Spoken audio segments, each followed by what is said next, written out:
سہیل افریدی صاحب نے کہا کہ 27 ستمبر کو انشاءاللہ اسلام آباد کا رخ کریں گے کہ یہ جتنا لمبا وقت ہے اس لمبے وقت میں تو چوہدری بہت کچھ کرے گا. چوہدری اب نئے کیسز بھی بنائے گا پرانے کیسز میں بھی, کیونکہ آپ نے اسے 7 ہفتے کا ٹائم دیا ہے آپ کو ٹھیک کرنے کے لیے. لیکن میں یہ سمجھتا ہوں کہ یہ آپ کی جو اسٹریٹجی ہے وہ غلط ہے, آپ کی ٹائمنگ غلط ہے. آپ کرکٹنگ زبان میں لے لیں, آپ دنیا کی کسی جنگ کی زبان میں لے لیں. یہ وقت تھا آپ کا فوری طور پر متحد ہو کے ایک لانگ مارچ شروع کرنے کا.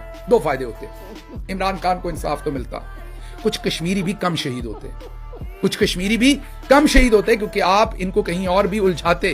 آپ 2 طرف سے, ادھر وہ مظفر آباد ہیں, اور کیا پتا اگر آپ اسلام آباد کی طرف لانگ مارچ کریں تو وہ بھی اناؤنس کر دیں وہاں سے مظفر آباد سے اسلام آباد کی طرف.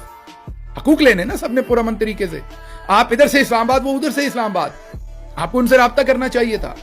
آپ کو اگلے 7 دن کے اندر آپ کو لانگ مارچ کی کال پرامن کی دینی چاہیے تھی, اگر آپ سمجھتے کہ لانگ مارچ کرنا چاہیے.